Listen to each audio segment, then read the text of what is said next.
Very warm good morning to all of you. मैं आज आपके सामने प्रेजेंट हुआ हूं पदार्थ का सेकंड लेक्चर्स पढ़ाने के लिए। फर्स्ट लेक्चर्स में हमने पूरे सिलेबस को डील किया था कि क्या क्या था सिलेबस में, किस टॉपिक से क्या पूछे जाते हैं, कितने मार्क्स के पूछे जाते हैं। आज हमें स्टार्ट करेंगे टॉपिक, जो सबसे पहला टॉपिक था हमारे सिलेबस का और जो फर्स्ट चैप्टर है उसका नाम है पदार्थ एवं आयुर्वेद निरूपण। यानी पदार्थ यानी मैटर क्या होता है, आयुर्वेद निरूपण, आयुर्वेद का निरुक्ति या पर्याय कहाँ से आया है, ये इसके बारे में हम जानेंगे।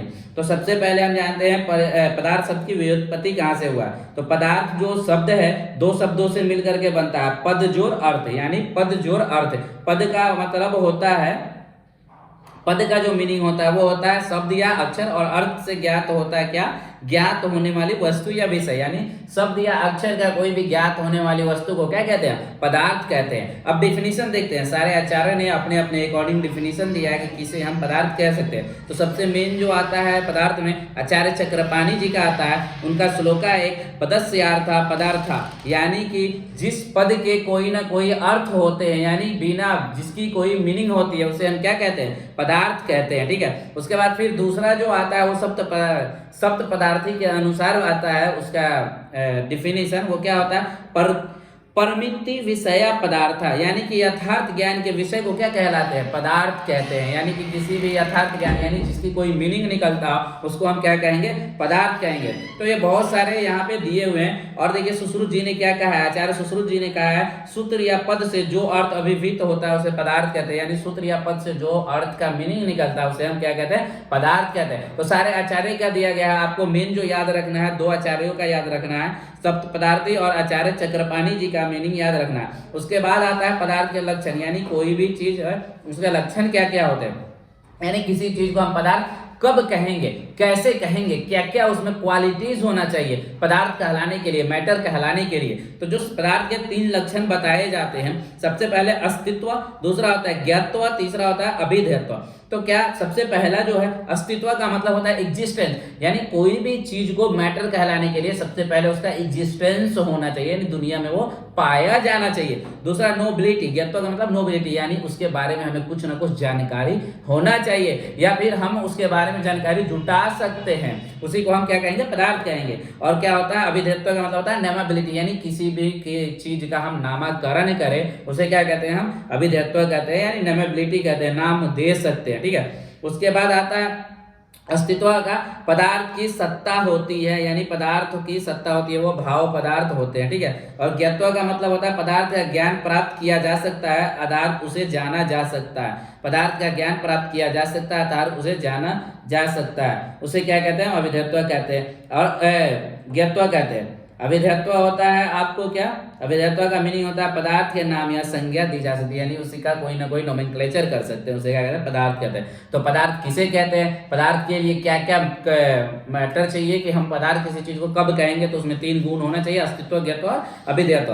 अब आते हैं कि एक टेबल दिया गया है जिसमें आपको बताया गया है कि पदार्थ की संख्या कितने होते हैं, कौन कौन से आचार्य ने क्या क्या संख्या माना है। तो सबसे पहले सुश्रुत जी ने, हमारे सुश्रुत ने सुश्रुत संहिता में पदार्थ कितने माने हैं, असंख्य और अपरिमित, क्या असंख्य माने हैं उन्होंने, यानी कि इनडिफिनिट यानी इनफाइनाइट पदार्थ होते हैं, पाए जाते हैं। ठीक है, उसके बाद चरक संहिता में दो पदार्थ को माना है, कौन कौन से, एक सत्य एक असत्य। असत्य किसे कहते हैं, जिसे होने का भाव पाया जाता है और जिनमें होने का भाव ना हो उसे असत्य कहते हैं। उसके बाद वैशेषिक दर्शन ने, चरक ने फिर एक और पदार्थ माना है, 6 पदार्थों को भी माना है इन्होंने। तो क्या क्या माना है, सामान्य, विशेष्य, गुण, द्रव्य, कर्म, समवाय। ये this is the very important, इसके सीक्वेंस आपको याद होने चाहिए कि चरक ने क्या माना था, किसी और ने क्या माना था, इसका जो सीक्वेंस है वो आपको याद होना ही चाहिए। वैशेषिक दर्शन ने भी 6 माने थे, कौन कौन से, द्रव्य, गुण, कर्म, समान, विशेष, समवाय। तो चरक और वैशेषिक ने सेम माने हैं, बस उनके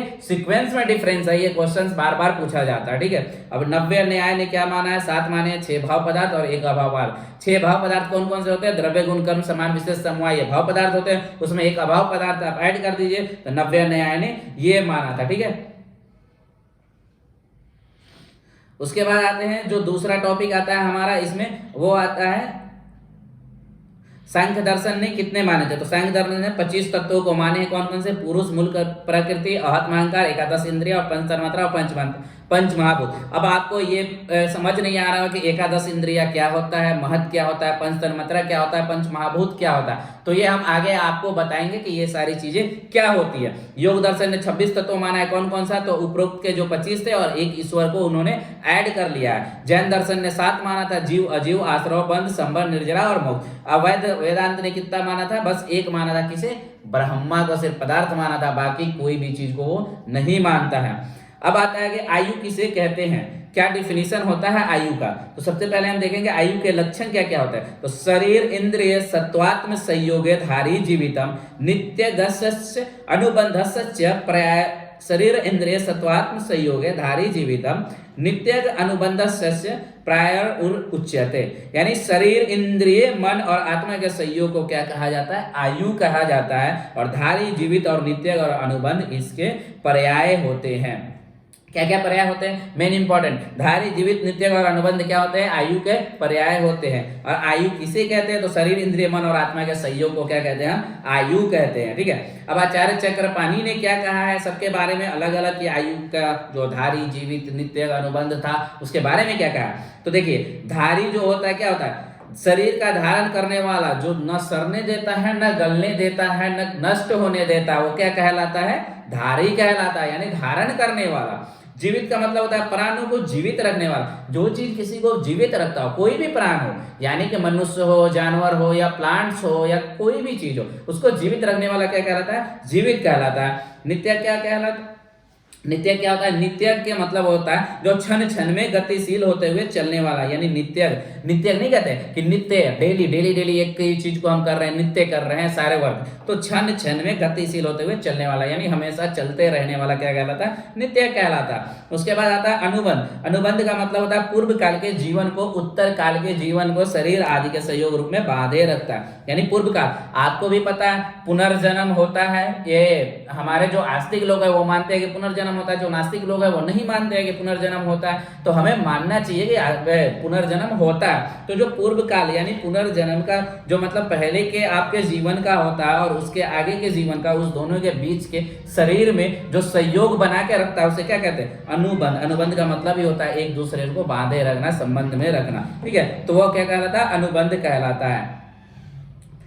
अब हम देखेंगे आपको चरक संहिता ने क्या कहा है आयुर्वेद के लक्षण को। ठीक है, तो चरक संहिता के अनुसार हिताहितम सुखम दुखम आयुस्तस्य हिताहितम मान च तच यत्रोक्तम आयुर्वेद स उच्यते। ये आपको 100% याद होना चाहिए, हर एक बच्चे के जुबान पे होना चाहिए, क्योंकि आयुर्वेद का सबसे पहला श्लोक यही आता है कि आपको हिताहितम वाला याद होना ही चाहिए, आयु का परिभाषा। तो आपको सबको ये याद करना है। तो जिसमें हितायु, अहितायु, सुखायु और दुख आयु, इन चारों प्रकार की आयु के बारे में हम बात करते हैं या उनकी चर्चा करते हैं, उसे क्या कहते हैं, आयु कहते हैं। ये किसने बताया, आचार्य चरक जी ने कहा है।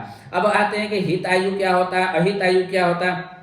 तो जो मनुष्य प्राणी मात्रा का हित करता हो, दूसरे धन की इच्छा न रखता हो, सत्यवादी हो, शांति हो, विचार पूर्वक हो, राग द्वेष ईर्ष्या ये सब न रखता हो, यानी देखो हित आयु क्या होता है, कोई भी इंसान जो सबके लिए भला सोचता हो, सबके लिए हित करता हो, दूसरे के धन की इच्छा न रखता हो, लोभ नहीं रखता हो, लालच नहीं रखता हो, ईर्ष्या नहीं रखता हो, और हर समय भगवान की पूजा में लगा रहता है, कौन सा होता है, उसका हितायु होता है। और इसके अपोजिट जो हर समय किसी से द्वेष घृणा करता हो, किसी के लिए लालच रखता हो कि हाँ उसका धन मैं हड़प लूं, या किसी का अहित सोचता हो कि उसका बुरा हो जाए, उसके साथ घटना हो जाए, उसका गलत हो जाए, वो क्या होता है, अहित आयु होता है। उसी तरह से आते हैं अब सुख आयु और अदुख आयु। 4 तरह के आयु थे, हित अहित सुख दुख। तो सुख आयु क्या होता है, शारीरिक और मानसिक रूप से युवा, बलवान, वीर्य, जस प्रिय यानी पराक्रम संपन्न या प्रिय रुचिकर पदार्थों का सेवन करने वाले तथा यष्ट विचरण करने वाले व्यक्ति आयु सुख आयु कहलाते हैं। इसके विपरीत दुख आयु कहलाते हैं। अब सुख आयु क्या होता है, जो नौजवान हो, जिसे कोई बीमारी ना हो, कोई बीमारी से ग्रसित ना हो, बलवान हो, वीर हो, यश प्राप्ति उसे मिला हो, यानी कि लोग जान पहचान हो, उसकी समाज में इज्जत हो, वो कौन से होते हैं, सुख आयु वाले होते हैं। और जो उसके अपोजिट होते हैं, यानी पतला दुबला हो, क्रिस टाइप का हो, हमेशा बीमार रहने वाला हो और किसी के लिए भला नहीं सोचने वाला हो, क्या होता है, दुख आयु होता है। ठीक है, तो ये आपको 4 तरह के आयु के बारे में यहाँ बताया गया।